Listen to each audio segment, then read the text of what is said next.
Boa tarde a todos e a todas. Em continuidade às ações da campanha Faça Bonito em combate ao abuso e exploração sexual contra nossas crianças e adolescentes, a Prefeitura Municipal de São Gotardo, através da Secretaria Municipal de Promoção e Assistência Social, em parceria com a SGTV, convida hoje Dr. José Geraldo de Oliveira, representando o Ministério Público de Minas Gerais e a primeira vara da infância e da juventude nessa comarca, para falar mais a respeito sobre essa campanha, um tema de grande relevância social. Boa tarde, doutor José Geraldo. Boa tarde, Daniele. Boa tarde a todos. Uma honra muito grande, né, tê-lo aqui conosco junto a essa campanha, encabeçando essa campanha junto à Secretaria de Assistência Social, né, para trazermos mais assuntos, um assunto mais aprofundado para a população e para toda a rede de proteção, né, dialogarmos mais a respeito. Fique à vontade, então. Olha, Daniele, boa tarde novamente. Eu agradeço o convite e entendo que o assunto é de extrema relevância, né?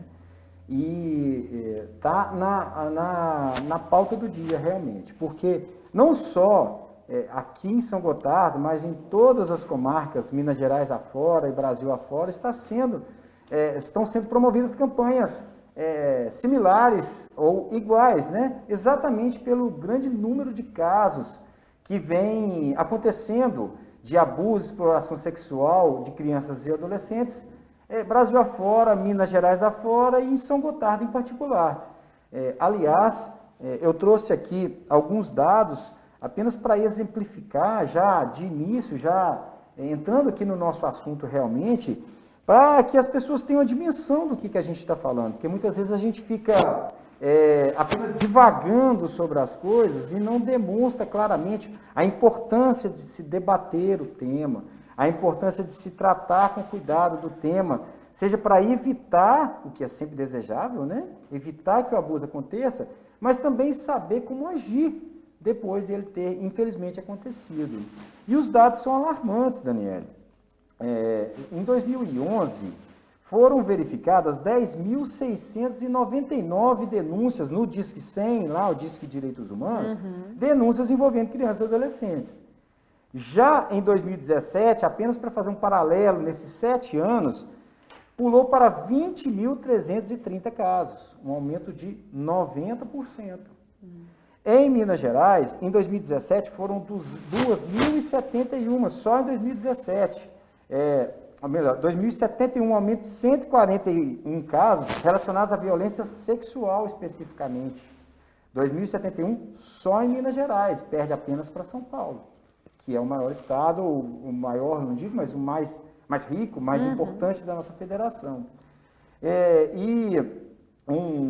Para arrematar esse primeiro momento, um dado alarmante é que o Brasil é o 3º lugar no ranking mundial de países consumidores de pornografia infantil. O 3º lugar no ranking mundial de países consumidores de pornografia infantil, que é um dos temas que nós trataremos aqui nesse nosso bate-papo, né? Portanto, veja que o assunto não é trivial, ele não é de menos importância, é um assunto de muita relevância. E aqui em São Gotardo especificamente, infelizmente, nós temos, você acompanha isso diretamente, né?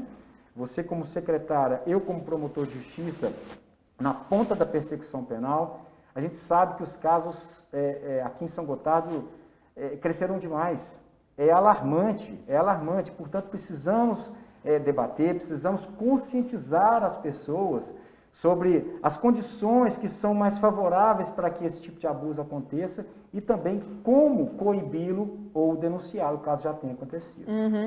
Doutor, o dia 18 de maio, que encabeça, né, essa campanha do Faça Bonito, ele foi designado como o dia de combate à exploração e abuso sexual infantil em razão de um acontecimento, de um homicídio muito brutal, né, no Espírito Santo, onde uma menina, Aricele, de 8 anos apenas, né, foi sequestrada, foi estuprada e morta, né? E até hoje não houve nenhuma condenação, né? Então foi a partir desse acontecimento, desse homicídio brutal, né, um crime hediondo, que a campanha então iniciou-se.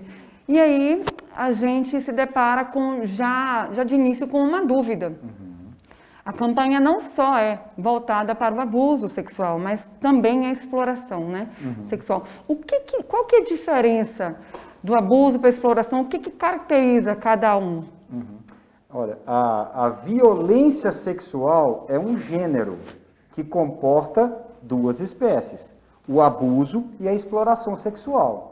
Então, a violência como um contexto maior, um gênero, que comporta essas duas espécies. O abuso sexual seriam os atos sexuais propriamente ditos, para satisfazer a lascívia do agressor, para satisfazer aquele desejo sexual doentio que ele tem. Então, são atos de qualquer natureza que envolva esse cunho sexual. É uma verdadeira relação de adultocentria, porque o adulto, o agressor, ele está numa posição de vantagem em relação à criança. Seja uma vantagem física, seja corporal mesmo, né? Seja uma vantagem psicológica, porque ele já tem, ou pelo menos supostamente tem, essa construção psicológica já consolidada, enquanto que a criança ela está absolutamente vulnerável. Então, esse seria o abuso sexual, a primeira espécie. A exploração sexual, ela pode ser resumida na palavra lucro. Ações dos agressores voltadas ao lucro. E ela comporta também 4 espécies.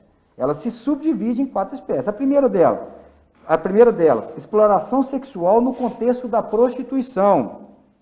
Ou seja, é qualquer tipo de benefício financeiro derivado da prostituição. São aqueles agenciadores, mediadores que levam essas crianças à prostituição e oferem daí o lucro, explorando a sexualidade, o sexo praticado com essas crianças e adolescentes. A segunda forma de exploração seria a pornografia infantil. A pornografia infantil, ela pode ser caracterizada pela produção, reprodução, exibição, publicação, posse, divulgação de qualquer forma de material pornográfico. Qualquer tipo de divulgação, produção de material pornográfico é caracterizado como a pornografia infantil. E cada uma dessas condutas possui uma tipificação penal lá no Estatuto da Criança e Adolescente. O que é isso? Cada uma dessas condutas tem um crime específico para ela, certo? Produzir conteúdo pornográfico é um crime, divulgar esse conteúdo pornográfico é outro crime, pelas redes sociais, inclusive, teve uma alteração até recente do ECA, e aqui vai um alerta muito claro, certo? Muitas vezes a gente se depara com pessoas que elas não são propriamente pedófilos, abusadores, mas elas recebem esse material pornográfico infantil e armazenam no seu celular, armazenam no seu computador. Alerta, artigo 241B do Estatuto da Criança e Adolescente. É crime armazenar esse tipo de conteúdo em seus dispositivos, seja ele quais forem. Portanto, fica aqui um alerta muito claro, porque muitas vezes a pessoa pensa que é simplesmente eu divulgar que é crime, produzir que é crime. Não. O simples fato de você armazenar, você está praticando o crime do artigo 241B. Eu gosto sempre de fazer esse alerta, porque a maioria das pessoas não sabe que isso é crime. E pode realmente configurar o crime, e as penas são altas. Artigo 240 e seguintes do ECA. Esse especificamente previsto no artigo 241B. A terceira modalidade de exploração seria o tráfico para exploração infantil, ou seja, fazer essa entrada e saída ou deslocamento de qualquer forma de crianças e adolescentes dentro do país ou fora dele, certo? Então, esse tráfico de crianças e adolescentes com fins de prostituição. Com fins de prostituição também, com fim de exploração sexual de uma forma geral.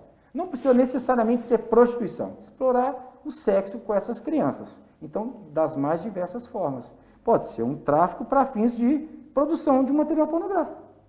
Então, as condutas se interpenetram.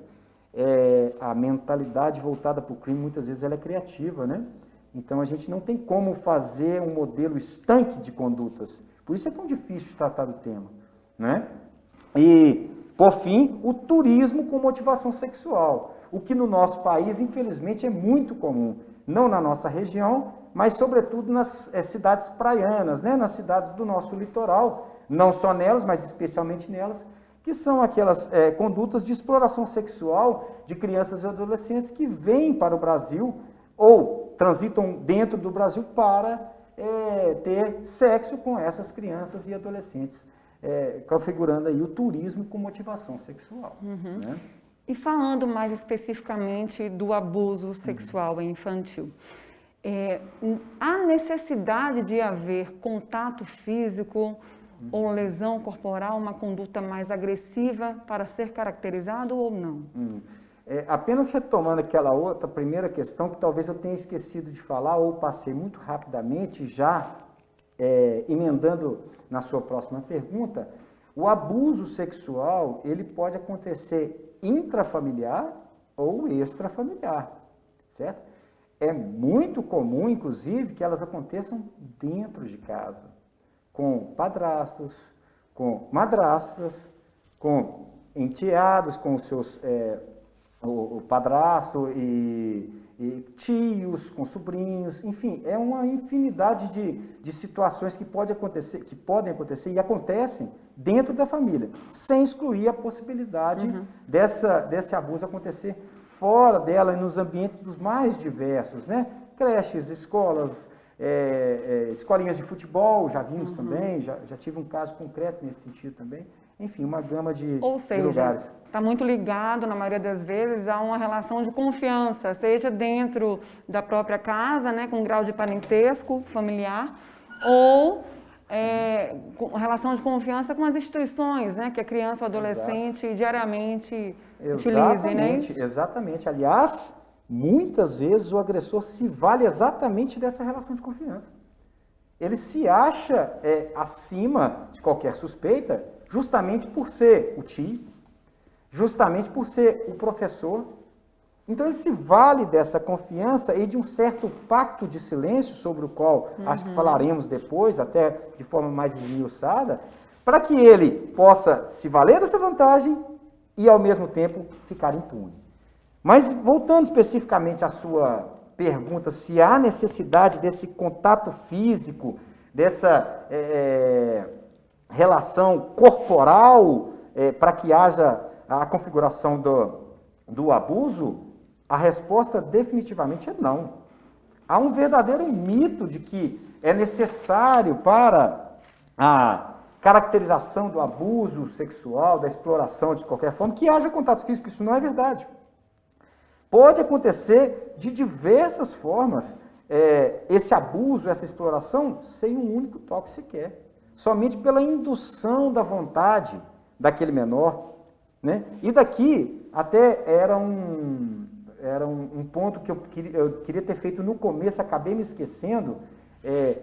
Toda a sistemática de proteção dessa dignidade sexual das crianças e adolescentes, ela se dá porque na vida há sempre um momento certo para as coisas acontecerem, né, Daniela? Há um momento certo para a criança ser alfabetizada, há um momento certo para a criança saber caminhar sozinho pelas ruas em segurança, há um momento certo também para a iniciação do contexto sexual. Respeitando, né, o amadurecimento físico, as fases, mental. o amadurecimento físico e, sobretudo, psicológico. E é justamente nesse ponto que atua mais cruelmente a prática desses abusos sexuais. Justamente porque se a lesão física que eu fizer em você, daqui 6 meses ela não existe mais, a violência psicológica, o dano psicológico nessa criança ou adolescente, talvez ele perdure para a vida inteira. Com certeza. Não é assim?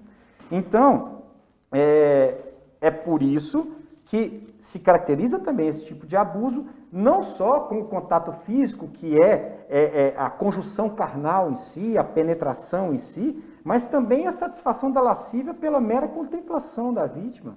A jurisprudência é muito firme nesse sentido, inclusive. A mera contemplação da vítima nua, com fins de lascívia, a menina está tomando banho, já está tomando formas de mulher, pode configurar, sim, uma espécie de exploração e abuso sexual. Pode configurar estupro, inclusive. Certo? Assistir uma pornografia, obrigar uma criança a assistir uma pornografia. Chegaremos lá. tem essa conduta de obrigar a criança a assistir esse conteúdo pornográfico, também é uma conduta tipificada como crime. Mas o que eu digo é ali, na relação doméstica, vamos supor, um tio que vai muito lá na casa dessa criança, exatamente no momento em que ela está tomando banho, que ela se encontra sozinha, está voltando da escola. Está tomando banho e com a porta aberta, e ele muito familiarizado ali, acima de qualquer suspeita, fica contemplando a vítima, às vezes fazendo um vídeo com o seu celular para se satisfazer sozinho depois. Então, as formas são as mais diversas, né? Mas sem contato físico, nós temos também 4 tipos. A tipologia começa pelo assédio sexual. O assédio sexual seria a chantagem e ameaça justamente para formar esse comportamento indesejado, para consumar esse comportamento indesejado. Ou seja, o agressor chantageia e muitas vezes ameaça a criança e adolescente para conseguir o seu intento sexual. O segundo é o abuso sexual verbal. As falas erotizadas, falar com a criança de forma ou adolescente de forma erotizada, ou com conteúdo que não é impróprio para aquela idade, também configura um tipo de abuso sexual sem nenhum contato físico, apenas verbal, né? E psicológico. O exibicionismo e voyeurismo, que é o que eu acabei de dizer. Veja que as coisas são interessantes, que o exibicionismo e o voyeurismo, se encarados num contexto de adultos, 2 adultos, é uma conduta que pode perfeitamente ser normal e acontece, cada um sabe de si. Mas a partir dos 18 anos, quando a pessoa já tem a maturidade para compreender o que ela está fazendo. Você, o agressor, mostrar os órgãos genitais para outra criança, ou contemplá-la tomando banho, esse exibicionismo, voyeurismo, também pode caracterizar, é uma das formas dessa tipologia de abuso sexual sem qualquer contato físico. E, por fim, a exibição de material pornográfico, que é exatamente o que você mencionou há pouco, que é obrigar essa criança a assistir cenas de sexo explícito, envolvendo ou não outras crianças, de forma a que ela seja induzida a também praticar aquele comportamento, tendo ele como normal. Afinal de contas, ela está sendo obrigada a ver aquilo com uma frequência que ela, na cabeça dela, psicologicamente falando, ela está sendo formada de forma equivocada. Né? Mas, doutor José Geraldo, não ficaria difícil efetivar a comprovação desses casos de abuso sem contato físico, sem uma lesão corporal mais grave que caracterize? Como que se dá isso na prática? Quais dificuldades de se efetivar, né? Essa comprovação, né? Levar para que o Ministério Público faça a denúncia. E eu vejo também no dia a dia a mudança, né, do depoimento da própria vítima, seja pela forte pressão que alguns familiares exercem, até o próprio agressor, né, quando esse crime ele vem à tona, seja pela própria culpabilização da vítima. Já que não há nada que comprove né, o abuso em si, a vítima passa a ser vista como culpada, inventando. Como é isso na prática? Em primeiro lugar, é preciso todos nós que trabalhamos com o tema, né, é preciso ter sempre em mente que a vítima nunca é culpada. Esse estigma que existia muito forte na nossa sociedade, quando mais conservadora, né, inibe a vítima de falar, inibe a vítima de manter a sua versão. É todo um contexto que vai fazendo com que ela fique mais oprimida ainda. Então, é preciso deixar muito claro, e por vezes a gente vê isso, inclusive, nos processos criminais. Eu costumo dizer que quando o bandido vê a cela chegando perto dele, né, a cana chegando perto dele, o céu fica preto, sempre vai achar um advogado. Não estou falando que todos os advogados fazem isso. Definitivamente não. Há advogados muito sérios, conheço vários, mas há determinados advogados que fazem isso também, que tentam contornar essas situações, de certa forma até criminalizando a vítima. Ela que se expôs para ele. Certo? Quando isso pode acontecer? Pode acontecer, mas na experiência que temos, e quase 10 anos como promotor, e outros tantos já no serviço público, 4 anos no Tribunal de Justiça, 6 anos no TRE, eu te digo que é muito mais comum o agressor fazer com que isso aconteça lá com aquelas formas de intimidação sobre as quais conversamos agora. Falas erotizadas, mostra cenas pornográficas, fica cultuando a vítima nua, né? Então, você vê que é todo um sistema em que que torna bastante difícil, sim, a criminalização do agressor, se não houver marcas físicas, né? Se não houver violência propriamente dita, violência física. A violência psicológica, ela é fluida, né? Ela está apenas na cabeça da pessoa. E há algum procedimento... Apenas entre aspas, tá? Claro, me entenda muito bem. E há algum procedimento especial que o sistema de garantia de direitos utilize para driblar essa dificuldade probatória? Sim. E até essa foi uma mudança recente, a Lei 13.431, a Lei da escuta especializada, escuta protegida, que trabalha exatamente nesse sentido. Para que uma pessoa especializada faça essa escuta de forma a extrair dessa pessoa, sem que ela faça a revitimização novamente, mas extraia de uma forma mais tranquila, para que ela possa falar sobre o que aconteceu de uma forma mais natural. Porque, afinal de contas, uma perícia, que é normal de acontecer, vai constatar o quê? Vamos supor que seja uma criança de 10 anos de idade. Para quem não está familiarizado com o tema, até os 12 anos, crianças. A partir daí, até os 18, adolescente. Portanto, estamos falando de uma criança. Peguei um caso desse em Rio Paranaíba. Não havia contato sexual.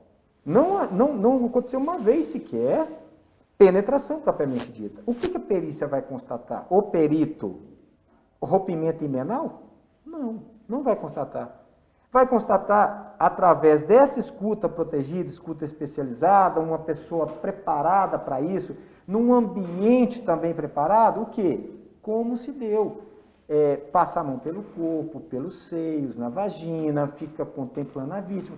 Esses atos que não deixam vestígios, senão somente psicológicos. Então, psicólogos, assistentes sociais são fundamentais nesse processo de escuta protegida para que a vítima, em primeiro lugar, não seja novamente vitimizada por falar daquilo mais uma vez, e mais uma vez, e mais uma vez, e também colha um fruto bastante produtivo do seu trabalho, colha realmente aquilo que aconteceu. Você veja, apenas para concluir, eu estou me alongando demais nessa resposta, mas é porque realmente é interessante. Antes a gente fazia como? A menina chegava lá no fórum, que por si só já é um ambiente hostil, fica lá em cima o juiz, o promotor, o escrevente, o advogado ali do lado, às vezes servidores passando para lá e para cá, público não, porque é segredo de justiça. Mas você vê que fica todo aquele ambiente totalmente hostil para a pessoa se abrir. Ela não vai se abrir com muita facilidade. Falar da sua intimidade, do que aconteceu, por vezes eu já vi a vítima que fica absolutamente calada. Não fala nada. Não fala nada, só chora. E isso beneficia quem? O agressor. O agressor. Porque o Estado tem que formar a culpa dele. Eu não posso simplesmente achar que ele é culpado e pedir a condenação e o juiz condenar. Não, ele vai ser absolvido. Se a palavra, a jurisprudência tem um jargão muito forte, a palavra da vítima nesses crimes marginais, nesses crimes que acontecem às sombras, ela é de especial relevância, ela assume toda a relevância. Não raras vezes a gente só tem a palavra dela. Então, a gente tem que ter bastante firmeza, a vítima tem que ter bastante firmeza naquilo que está falando, caso contrário, nós podemos ter um estuprador, um abusador, para usar um termo mais amplo, andando pelas ruas e fazendo novas vítimas. Então, né? Essa lei da escuta especializada busca retirar esse ambiente hostil também na hora do depoimento da vítima. Sem dúvida nenhuma, sem dúvida nenhuma. Muita... Retirá-la desse ambiente hostil, um ambiente mais agradável, com uma pessoa preparada para isso. E até porque a maioria das vítimas, nesse caso, são do sexo feminino. E estão ali de frente, na hora do depoimento, a maioria do sexo masculino. Exato. Mais de uma pessoa do sexo masculino. Sim. Então, um ambiente extremamente intimidatório Na também, grande maioria das vezes é um assunto tão delicado. É claro que não exclui também o contrário, acontece, né? Juízas mulher tem demais. E meninos abusados também tem, mas em bem menor quantidade, bem menor escala. Normalmente são meninas, né? Entendi. E aí ela fica toda retraída, porque uma das características, e a gente vai falar disso ao final, um dos comportamentos que a abusada manifesta nos meses e anos posteriores é uma retração. Fica tímida, o desempenho escolar cai, fica avessa ao toque, não Isolamento, gosta. né? Isolamento. Então, lá ela vai fazer a mesma coisa, ela vai se retrair. Então, a vítima não necessariamente é do sexo feminino, mas Não. na maioria das vezes sim, Na né? maioria das vezes, sim. E o agressor? Aí é o seguinte, pode acontecer da mulher ser protagonista nessa cena toda? Pode acontecer. Mas, doutor, mulher estuprando, como que isso é possível? Ora, tem um primeiro ponto que precisa ser analisado, é que a nossa sociedade, como muito masculinizada ainda, tem aquela questão de que o menino que se inicia talvez seja até um troféu para ele. Não é assim, infelizmente. Então, muitas vezes, não se percebe aquilo que eu disse lá atrás, que se pularam algumas etapas na vida desse rapaz.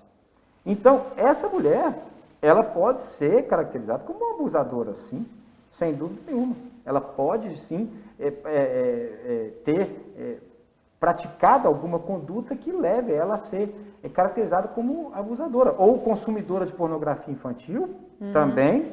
Podemos pensar nesse caso também. E um caso, só para fechar esse ponto, um caso mais latente, vamos dizer assim, seria o caso da pessoa que deve denunciar e se cala. Talvez eu esteja até antecipando um ponto da nossa conversa aqui, mas é porque um assunto tem relação com o outro. O Martin Luther King, que é histórico defensor das minorias lá nos Estados Unidos, morreu assassinado, ele tinha uma frase muito interessante: o que me preocupa não é o grito dos maus, o que me preocupa é o silêncio dos bons. Certo? O que me preocupa é o silêncio dos bons e não o grito dos maus. Aquele que deve agir. Então vamos a um exemplo. A madrasta, a mãe, muitas vezes a própria mãe, não denuncia aquele que é o seu atual companheiro que está abusando da sua própria filha na frente dela. Ou ela sabendo que isso acontece. Muitas vezes ela quer manter o relacionamento. Isso é tão comum que vocês não calculam. É estarrecedor, é repugnante, chega a ser nojento. Mas é verdade. Muitas mulheres preferem manter naquele pacto de silêncio, sobre o qual mencionamos ano passado, para manter aquele relacionamento amoroso às custas da saúde psicológica da sua própria filha. Portanto, o Código Penal traz no artigo 13 um dos assuntos mais difíceis e mais interessantes do Código Penal, a relação de causalidade. O Código Penal vai dizer, para falar bem superficialmente, tá? Porque aqui não é uma aula de direito penal, mas só para que as pessoas entendam. Quando a pessoa tem que agir porque ela tem o dever de agir, como a mãe, por exemplo, que tem o dever de denunciar o agressor de sua filha, ela é penalmente acusada daquele mesmo crime. Então, pode acontecer de uma mulher praticar o estupro por omissão. Você veja bem, e as penas são as mesmas.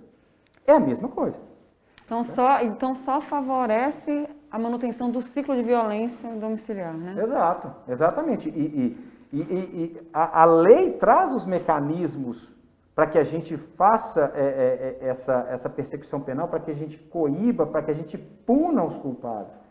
Mas se a informação não chega, se o caso não é denunciado, como vimos aqui ao começo da minha explanação, essa crescente de casos, o que é de todo louvável, não é porque está inventando, é porque realmente existe, e antes era subnotificado, né? Então, se essa informação não chega, e tem que vir exatamente dessas pessoas, que são aquelas com as quais menor ou esse menor está convivendo, como é que a gente vai fazer?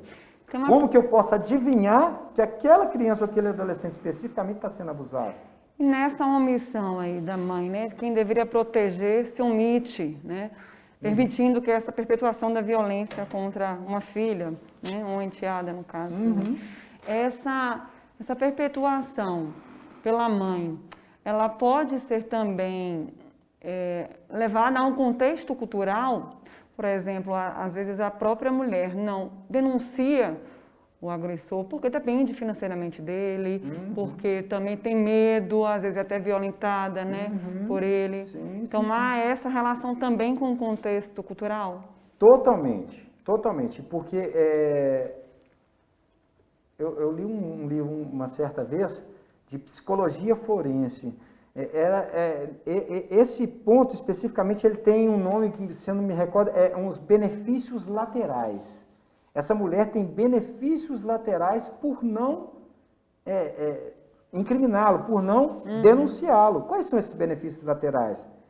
A vida boa que ela tem, às vezes, ela depende dele financeiramente. Isso eu estou falando numa classe social um pouco mais alta, que acontece também em todas as classes sociais. Essa era a minha próxima pergunta. Então, além do contexto cultural, há também em qualquer contexto socioeconômico? Em qualquer contexto socioeconômico. E não é uma exclusividade das classes mais baixas. Acontece em todas as classes sociais. Entretanto, a própria estrutura social faz com que esses pactos de silêncio, às vezes até recriminando a própria vítima, culpando ela por ter desestabilizado esse processo social que diz que o pai é aquela figura, a mãe é aquela figura. A família conservadora. A família, sim, patriarcal, conservadora. Então, assim, isso acontece, sim, em todas as camadas sociais, em todas as instâncias sociais. O que a gente vê com muita frequência, o porquê que a gente vê com muita frequência, com mais frequência nas classes mais baixas, é justamente porque essas crianças dessas famílias, elas têm que frequentar outros ambientes forçadamente, como, por exemplo, creches. Ela tem que passar na creche o dia inteiro, porque os pais normalmente trabalham na roça, aqui, falando especificamente da nossa realidade. Então, o pessoal da creche nota que ali, com aquela criança, há alguma coisa diferente. Há uma vermelhidão na região vaginal, há lesões no corpo que indicam que essa criança foi segura de alguma forma. Então, isso acontece. Ao passo que em famílias mais abastadas, normalmente são escolas particulares, um turno só, tendo qualquer coisa nesse sentido, a família já, não, está viajando, está doente, não vai. Tem meios para poder manter esse pacto de silêncio. Porque o terror social, na cabeça dessa pessoa, é muito pior do que buscar a punição do agressor por ter feito esse ato tão tenebroso. Então, né? Daí a importância também de empoderar a rede de proteção, né, desde a porta de entrada à saúde, que são as UBSs, né, desde as escolas, né, desde os centros de assistência social no geral, né, de saber identificar, né, os sinais físicos e psicológicos, né, da criança que sofre esse abuso reiteradamente na maioria das vezes. Né? Às vezes por anos. Né? Às vezes por anos. Eu contava um caso para vocês aqui em off, né? De uma pessoa que foi estuprada dos 20 aos 36 anos. Não é criança adolescente, mas acontece também com crianças adolescentes. Eu peguei um caso em Rio Paranaíba, certa feita, em que o irmão estuprava a irmã, desde que ela tinha 6 anos de idade. Seja por obrigando ela a masturbá-lo, seja com penetrações também. Então, assim, isso acontece, o dano é devastador. Então, essa rede de proteção, o que é a rede de proteção? São todos aqueles atores, aquelas pessoas que estão envolvidas no trato da criança e adolescente. Secretaria de Assistência Social inteirinha, né? O CRAS, o CREAS, o pessoal das creches, está lá na Secretaria de Educação, das escolas, o Ministério Público, o Conselho Tutelar, fundamental, é um órgão da ponta, aquele que recebe a denúncia da situação de risco naquele momento. Então, todo esse aparato estatal tem que estar bem consciente do seu papel e não ficar com medo. Tem que pensar de uma forma mais humanitária. Você tem que denunciar. Se você não fizer isso, essa criança vai passar anos da sua vida nas garras de um agressor que está dentro da sua própria casa, o que é sempre uma... Daí o nome da campanha, Faça Bonito, Denuncie. Exato. Essa grande beleza, né? Exato. E então essa rede de proteção tem que ficar consciente do seu papel. Você está jogando para o mundo uma energia boa, porque você está fazendo com que uma pessoa saia daquela situação de opressão. Então, você está contribuindo para a vida de alguém ser um pouquinho melhor. E né? a sociedade, no geral, ela tem esse dever, né? Essa obrigação, não, também, de saber, se tem ciência de uma situação de abuso, de uma criança que resida próximo, né? Que conheça, ela tem obrigação também de O que denunciar. é muito comum é a pessoa não querer se envolver, né, Daniela? Não, eu não quero, não, deixa para lá, eu acho que não, é invenção da cabeça dela. E outra coisa que eu esqueci de me falar, eu me esqueci de falar. Muitas vezes isso acontece com crianças. Eu não sou psicólogo, mas a experiência nos indica nesse sentido. A criança, ela fantasia muito, certo? Ela começa porque aconteceu realmente um ato. E depois vai batendo tanto na cabeça dela de que aquilo não é verdade, que você sonhou isso, esse próprio processo social de exclusão desse caso, que é uma mancha, né? Vai ser uma mancha na vida da família. Então vai colocando na cabeça dela que muitas vezes ela chega lá na frente achando que nada aconteceu, que na verdade é ela que é a culpada. Por isso a necessidade, conversávamos essa semana a respeito das providências, unindo Secretaria de Assistência Social e Ministério Público, de fazermos essa escuta especializada que falamos há pouco, no ato, quando do acontecimento, para que a própria prova psicológica não se esvaia no tempo. Né? Isso é de crucial importância. E voltando um pouquinho ao contexto socioeconômico, né? Nós da assistência social, né, lidamos diretamente com esses casos de abuso e a maioria das vezes o que chega são das famílias de maior vulnerabilidade, né? Sim. Doutor José Geraldo, você consegue perceber que há também uma influência até das conjunturas imobiliárias aqui de São Gotardo? Né? A alta inflação obriga muitas vezes as famílias que vêm em busca de melhores condições de vida a dividir o mesmo cômodo, uma mesma casa, porque o aluguel é muito alto. Então, a gente observa mais de uma família, muitas das vezes, dividindo o mesmo espaço, né? Isso fica mais favorece claro, também. Claro, isso fica mais claro lá na comunidade de Guarda dos Ferreiros, né? Isso fica muito evidente. Não que não aconteça aqui, também tem. Mas na Guarda dos Ferreiros fica mais evidente. Porque lá nós temos aqueles verdadeiros aglomerados de barracos, né? Que todos nós já passamos por lá, já vimos ou já ouvimos falar, em que várias famílias moram praticamente juntas. Praticamente juntas, às vezes 8, 10, 12 pessoas num cômodo de, sei lá, 10, 15 metros quadrados. Dormem todos no mesmo cômodo, utilizam o mesmo banheiro, e eu dei esse exemplo na reunião que fizemos, né? Um calor danado, pouca roupa, a menina tomando formas de mulher, e a cabeça do sujeito é voltada para a prática criminosa, adivinha no que vai dar? Quando ele tiver a primeira oportunidade. Então, assim, é um drama, né? É um drama que a gente tem que enfrentar com seriedade, envolvendo várias secretarias da Prefeitura Municipal, por exemplo, a Secretaria de Obras, né? Que já tem um projeto nesse sentido, muito interessante, mas vamos primeiro esperar virar realidade, para depois a gente falar sobre ele. Mas urge que a gente trabalhe essa questão de pessoas que vêm para a nossa região trabalhar, e elas são necessárias.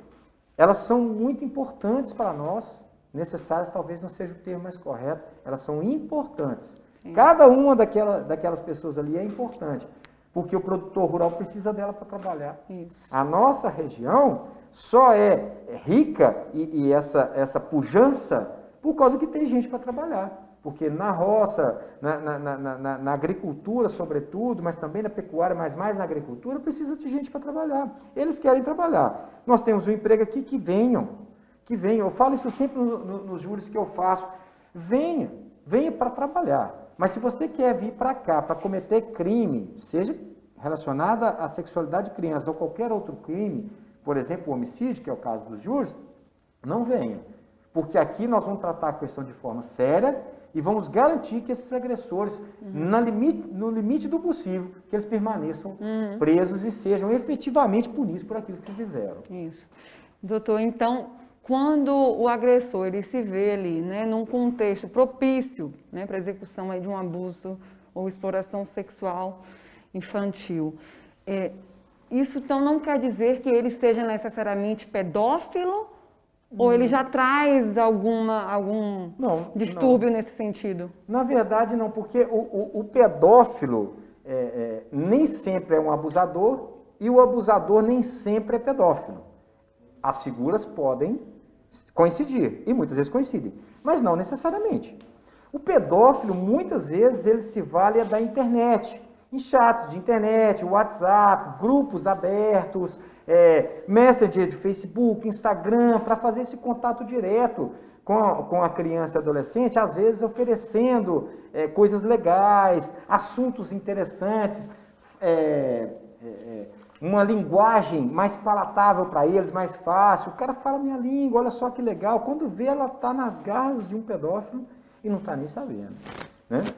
Ela não consegue perceber isso. Daí a pouco está pedindo nudes ou está mandando nudes, toda aquela situação que a gente já viu bastante. Mas o pedófilo em si, a Organização Mundial de Saúde até caracteriza a pedofilia como uma doença. Aquele que não consegue se satisfazer, a sua lascívia, se não for algo relacionado à criança e adolescente.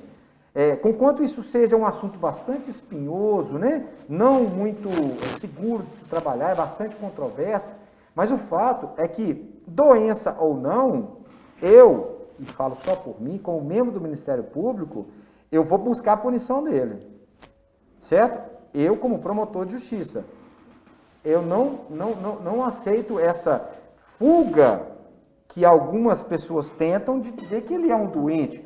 Pode ser um doente, mas ele sabe exatamente o que ele está fazendo.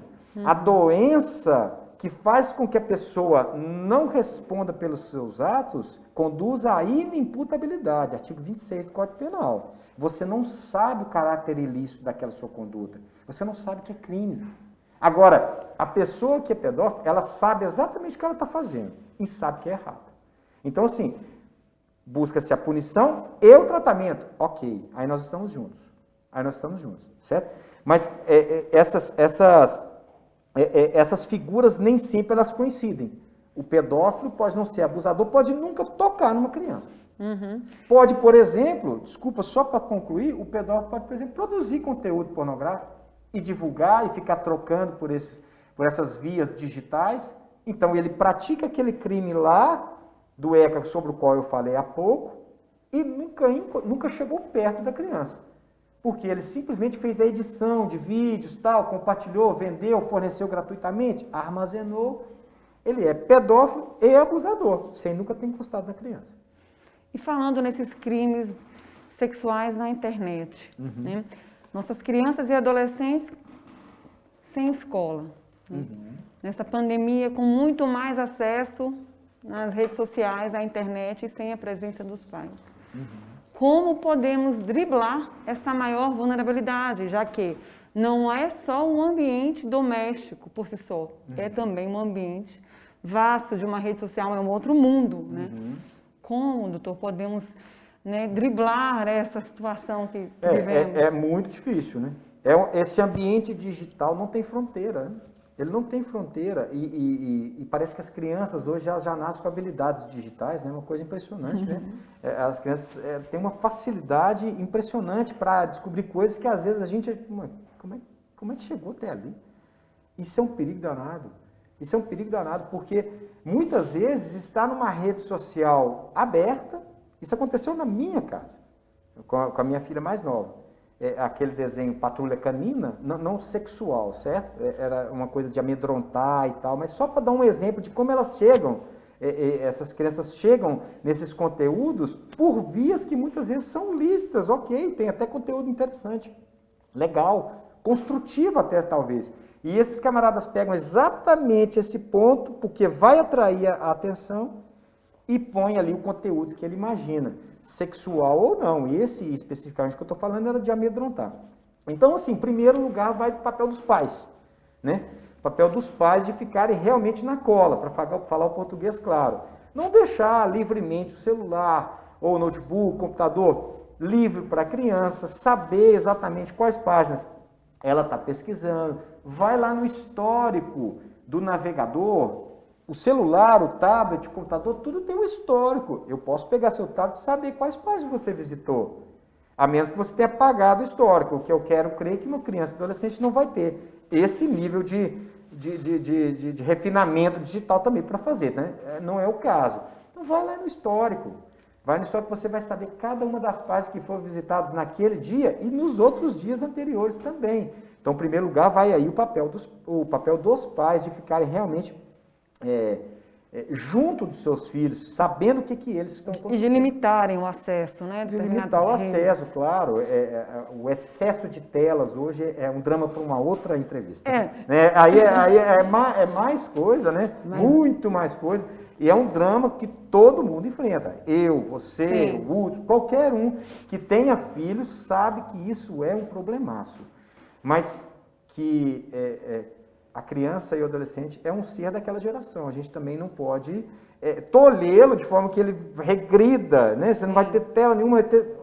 Não dá, né? O equilíbrio deve ser buscado. Sim. E isso é muito importante. Mas fica para uma próxima. É difícil, então, só é uma dificuldade maior de ter essa fiscalização, né? Esse controle com os adolescentes. Concorda? Isso. E aí, já prosseguindo na resposta, primeiro é o papel dos pais e segundo das instituições, que devem estar sempre atentas a esse tipo de situação para receber as denúncias.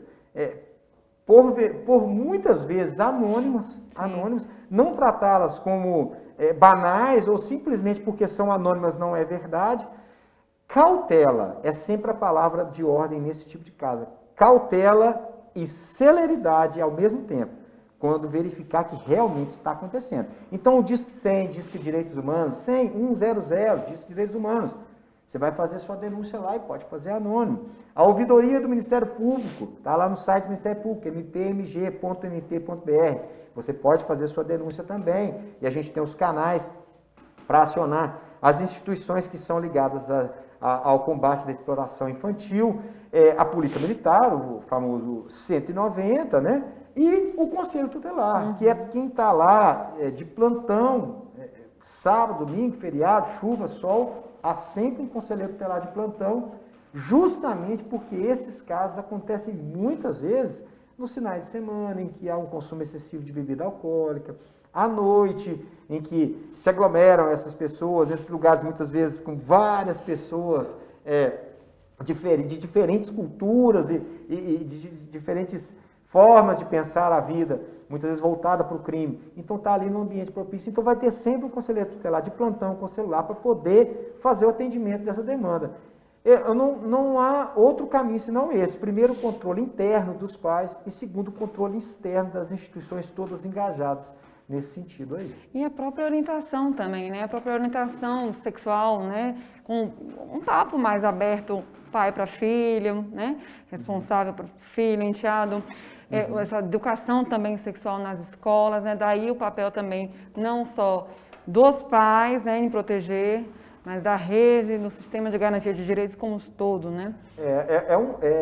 Sempre foi um tabu, né? O assunto sexo, sexualidades, abordar isso com criança e adolescente sempre é muito difícil, né? Por isso que nós precisamos especializar, por isso que nós precisamos gabaritar pessoas para fazer esse trabalho. Os pais também se interessar um pouco mais para poder entender a forma de abordagem mais correta, mais sutil possível, e entender também os alertas emitidos por crianças e adolescentes que são vítimas de abuso, né? Dor, inchaço, sangramento na área genital e também a rede de proteção. Lembra que a gente falou? Nas creches, os menores tomam banho lá, né? Então, é possível que se identifique esse tipo de desvio aí, aparecimento de hematomas pelo corpo, como forma de identificar que essa criança foi segura, foi presa de alguma forma, infecção na região genital e abdominal, crianças, né, do sexo feminino que têm reiteradas infecções urinárias, alguma coisa está estranha, né? Gravidez precoce, o que aconteceu, quem foi, como foi, obviamente é uma manifestação, e também doenças sexualmente transmissíveis, né? Esses os alertas, né? Quase que um grito por socorro que a criança adolescente abusada emite no seu corpo, mas também tem alertas comportamentais, retração, que é o que a gente comentava há pouco tempo, depressão, dificuldade para dormir, insônia, pesadelos constantes, baixo desempenho escolar, agressividade, alteração súbita de comportamento, falar sobre comportamentos sexuais inapropriados para a idade dela, uma verdadeira obsessão por falar sobre assuntos sexuais não apropriados para a idade dela, tudo isso são alertas comportamentais de que algo não está na sua posição correta. Eu retomo o início da minha fala. Tudo na vida tem um momento para acontecer. Se está deslocado, é possível, não que seja uma fórmula 100%, pode ser alguma outra coisa, mas é possível que haja ou tenha havido alguma coisa nesse sentido, né? Doutor José Geraldo, caminhando para o final, né, eu já antecipo aqui, né, deixando um forte agradecimento de toda a equipe da Secretaria de Assistência Social, né, da Prefeitura, da SGTV também, agradecer pela parceria, né, do Hudson, do Felipe.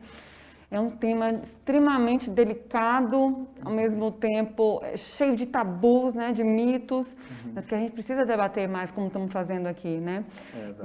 A gente precisa trazer para a sociedade esse papel de responsabilidade social, né? Não só dos órgãos de proteção, mas com todas as pessoas, né? Você que está nos assistindo, saber que há, sim, rede de proteção no município, há punição, né? A vítima, ela sempre deve ser lembrada como contando uma história verdadeira. Então, acredite, sabendo de qualquer situação assim, de abuso, de exploração, denuncie, diz que 100. Tá? Esquecer é permitir, né? Lembrar é combater. É o que estamos fazendo aqui. Então, muito obrigada, doutor Geraldo. Eu é que agradeço a oportunidade, a lembrança, né, de ter me convidado para falar sobre esse espinhoso tema, né, que nunca é muito confortável para ninguém, né, porque o ideal seria que nada disso acontecesse, que a gente não precisasse sentar aqui para conversar sobre isso. Mas, infelizmente, é um dado da realidade. Eu mostrei para vocês os dados.